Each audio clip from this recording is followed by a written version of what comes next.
felt like making a video about how my dad ended up in the hospital. And so I'm gonna go ahead and tell you, I don't know what I'm gonna be doing on YouTube yet, so I thought I might as well try a few things and see how it goes. So, how my dad got into the hospital. Now, we found a car online in 2016. It's a Buick. It's a really nice car. And we decided to go to the dealership.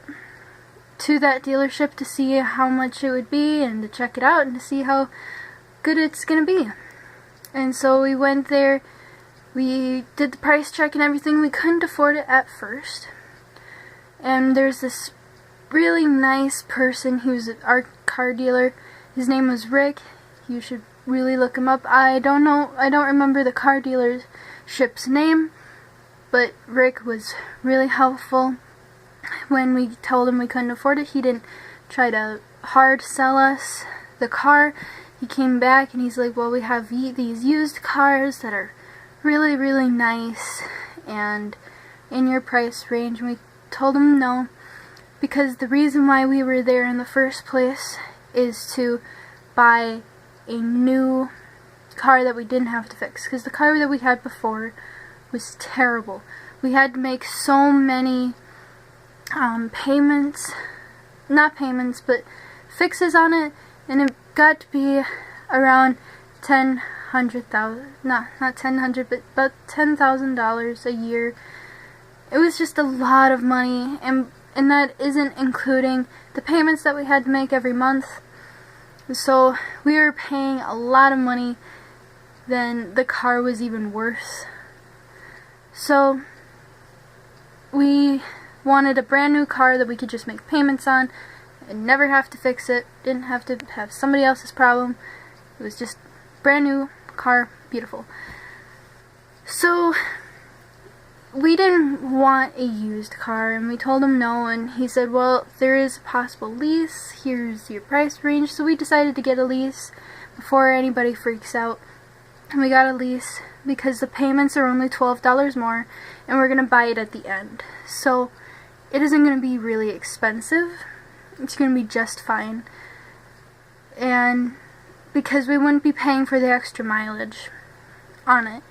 So it went all really nice. We got the car. It's so beautiful.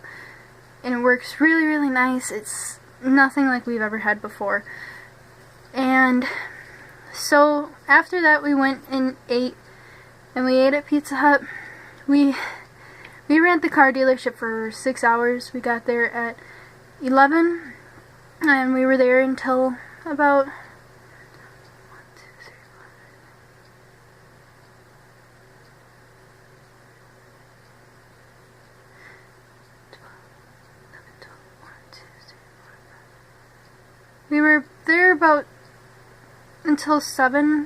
7 or 8. So we were there for a long time, so we went and ate for supper, and everything was going fine, and we were about to get dessert, and all of a sudden my dad almost passes out at the table. He almost hits his head on the table. He goes, oh, I'm not feeling all that well, and my mom goes, okay, we have to go to the hospital right now, because he's been having these heart problems. He'll have like these huge flutters. He'll just be out of it. He'll almost pass out. The last time this happened, he felt like he almost died, because he's drowned before. He's gotten into a car accident before. He knows how it feels like to die, and he told us that it was worse than he's ever felt before. So we took him into the hospital, the nearest hospital, and they did checkups, and that hospital in Hudson, they're really, really nice. They're ready, like right when you get in the door. The nurses are on you. They do all the testing. They do everything that they need to do. And they were just so quicker than the one in town where it's about 15 minutes before they even do anything. But the doctor was in and out and in and out, always checking on us. Nurses barely ever left our side. It was really nice. They decided to ambulance him to Regents Hospital in the Twin Cities. And around here, that's like the the high-end hospital. Children's and Regions are the really high hospitals around here, high tech. And so they brought him there, and the reason why they sent us is because they couldn't tell what was wrong with him. He had a stress test before, and it came up as he has possible heart disease and a heart clot or clots. So we were there for 3 days, waiting for them to do an ablation. It's where they go through your wrist and go always through your heart and your artery to your heart, and they check your heart and to see if you have any clots in it, or if you have a weak heart, or all that other stuff. And we were there for 3 days. On this 3rd day, and they said, okay, we're gonna take you in, it's gonna be just fine, everything's gonna be good. So, well, not good, but everything's gonna be fine, we're gonna do this in the morning. So we thought they told us it was gonna be mid-morning, so we were there around 10 or 11, and they had already done the ablation when we got there, and they told us that he had an absolute healthy heart. He's totally okay, and they told him it's all in his head, all this other stuff that obviously it isn't all in his head, because they're saying, oh, it's stress, or it's anxiety, or multiple different things that isn't true. Even when he's relaxed and like nothing's wrong, like we were eating, we were all relaxed, we were all settled down waiting for our dessert, and it just happened. And the last time this happened, he was sitting watching Finding Nemo, all relaxed, and it happened. And that was the day that was really bad. He almost passed out, he almost fell over, he felt like he was gonna die, and Regents just told him it's all in his head because he had a healthy heart.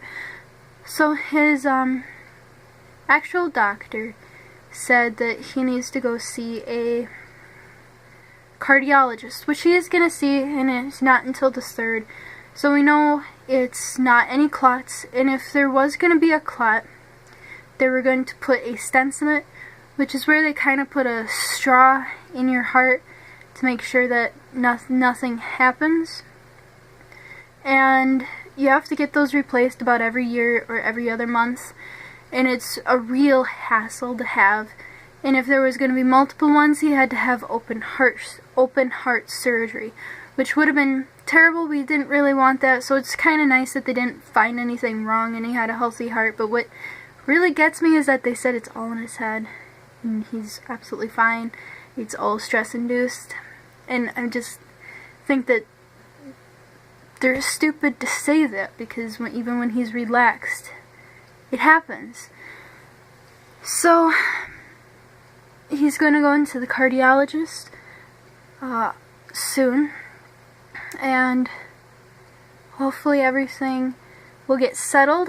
And yeah, that's the story of him going in the hospital. And I personally found out that I'm scary when I'm mad, which I was very surprised about, because when they told him he had a nice healthy heart, there was nothing wrong with him, it's all in his head, I was so angry.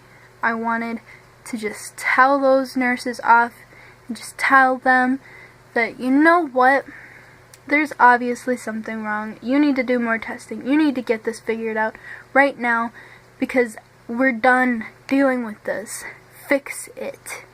And they just didn't care. I just felt like they didn't really take care of us. But the nurses themselves, they're very, very nice people. We did deal, the doctor who did his his ablation said that before he even went to the surgery, it's all in his head, and he's like totally fine. He really shouldn't be on his pain meds or the meds that he's taking and all this other stuff, which I wasn't there for. But if you would have said that, I would have told him off right then and there. And I was just thinking like, oh, he's gonna have this surgery, he's gonna be told wrong, but instead he wasn't. So when he came in, told him it's all in his head, it's all stress induced, and he smiled. Like, what? No, don't do that.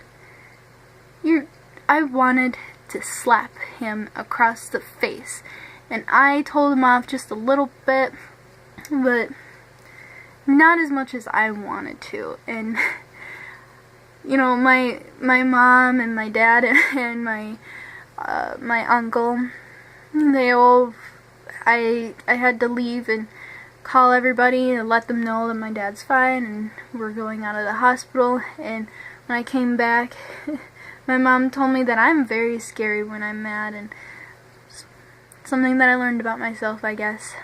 So that's it for this video, I guess. Bye.